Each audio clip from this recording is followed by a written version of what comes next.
The final bond, when Caitriona Balfe stopped Sam Heughan from leaving Hollywood behind.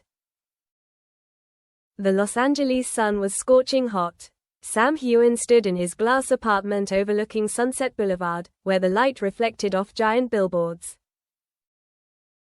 One of them still held the Outlander Season 9 poster, his face and Caitriona Balfe's face framed by the Scottish fog.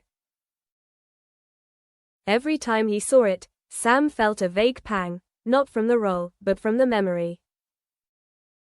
He picked up his whiskey, took a sip, and looked at the stack of papers in front of him. It was the plan he'd been hatching for over a year: leave Hollywood, build an independent film studio in Scotland. He was tired of the pretense, the all-night parties, the fake smiles.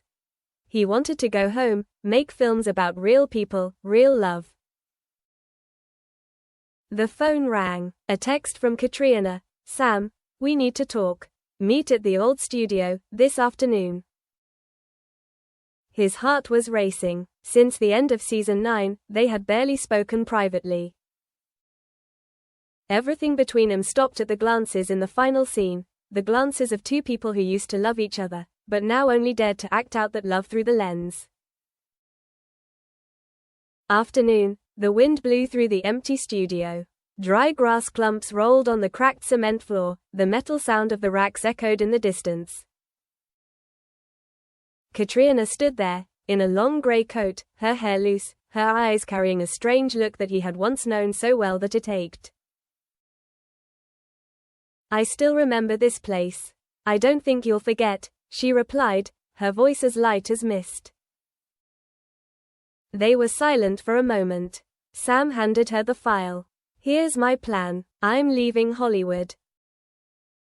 A small studio in Edinburgh. I'm going to direct, produce, make films about real stories. No more fake scenes, no more roles." Caitriona looked into his eyes. Something flashed through her mind. Maybe regret. Then she shook her head slightly. "Sam, you can't do that." He frowned. "Can't, I've got it all ready. The funding, the script, the crew. All I have to do is tell the studio I'm out." She took a deep breath, then placed a thick envelope on the old wooden table in the studio. "They sent it to you this morning. The new contract. I signed it, Sam. 3 more years." "What?" He froze, his voice choking. "When we shot Season 8, I signed an addendum. They said it was just a technical extension, I didn't read it carefully. Now it binds me for 3 more seasons. I can't leave Hollywood." Sam was silent. The room seemed to sway. He remembered the day he'd signed that paper, a hurried afternoon. The legal staff brought him to the studio. He was preparing for a scene in the rain. He trusted them, just as he trusted Hollywood wouldn't make him lose himself. "How long have you known about this?" 3 weeks. "And you didn't say anything?" Caitriona bit her lip, her eyes welling up. "I don't know what to say.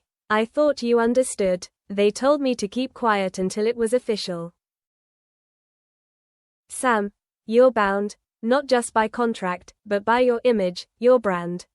If you back out, they'll sue you, and they'll cancel your project in Scotland."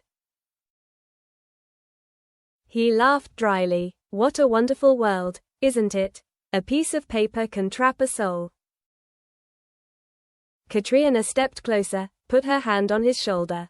"I understand, Sam, but maybe this is what we have to accept. We've chosen this path." He turned away, looking out the window, where the afternoon light filtered through the yellow dust. "You choose to act, not to be swallowed. I know that." She wanted to say something, but the words stuck in her throat. They stood like that for a long time, in the cold studio, where laughter, dialogue, and tears, real or fake, had echoed. That night, Sam returned to the apartment. He turned on the TV, saw his face on the screen in an old interview program. The reporter asked, Do you think you will stick with Outlander forever? He had laughed. Nothing is forever. Now that very sentence had become a painful paradox, he turned on his computer, wrote an email to his lawyer. I want to find a way to get out of the contract, no matter the cost. But as soon as he pressed send, he received another message from Caitriona. Don't. There are things that, if you lose them, you will never get back. He read it over and over again, then put the phone down on the table. Outside, Los Angeles was still bright as day. But inside Sam, all the lights seemed to be out. 3 days after the meeting at the old studio, Sam barely slept. He left the apartment, wandering the streets of Los Angeles in the middle of the night, avoiding the gazes of the press and his colleagues. Rumors of his preparation to leave Hollywood had spread somewhere, like smoke from a private party. But no one knew the truth. He couldn't leave. In a small bar in West Hollywood, the dim light reflected off the mirror behind the counter. Sam sat there, silently with an unopened bottle of whiskey. The bartender recognized him and wanted to approach to take a photo, but Sam's gaze made her pause, something heavy, distant, as if the man in front of her no longer belonged to this world. The door opened. Caitriona walked in. She was wearing a long coat, wrapped in a scarf, as if she wanted to hide herself from all the lights. She sat down next to him, saying nothing. Only when the bartender left did Sam softly ask, "Why did you come?" "I was afraid you would do something stupid." He laughed hoarsely. "You think I'll jump off the building?" "No, I'm not that weak. I'm just tired." They were silent, only the sound of glasses clinking, the old jazz music fading in the air. Caitriona looked at him for a long time, then said softly, "I wanted to leave too." Sam turned around, her eyes flashing with surprise. "Why didn't you say so?" "Because I have a family, Sam. A husband, a child, and an image. I can't leave it all just because I'm tired. So I stayed. I learned to accept it." Sam bowed her head, gripping the glass in her hand so tightly that her knuckles turned white. "Can you accept it, when every day you have to act with someone who used to be everything to you?" She trembled slightly, but tried to keep her voice calm. "It's work." He looked at her, his eyes filled with something between anger and despair. "No, that's a lie. We're living in a movie that never ends, and I'm tired of acting in it." Caitriona turned away, tears rolling down her face. "Sam, I never wanted it to be like this. But a contract is a contract. You can't just tear it up. If you do, they'll destroy you. And she stopped, her voice choking. "I'll be dragged into it too." Sam started to say something, but then he saw in her eyes the real fear, not just for herself, but for him, for everything they'd built together. He fell silent. They sat there, in the middle of the Los Angeles night, like two strangers tied together by the same invisible thread. When Caitriona got up to leave, she gently placed a hand on his shoulder. "Don't let them take what's left of you, Sam. If you can't go, find a way to survive." But Sam didn't listen. The next day, he met with a lawyer. A silver-haired man with sharp eyes said bluntly, "This contract is a trap, Sam. They've written every clause to tie you down.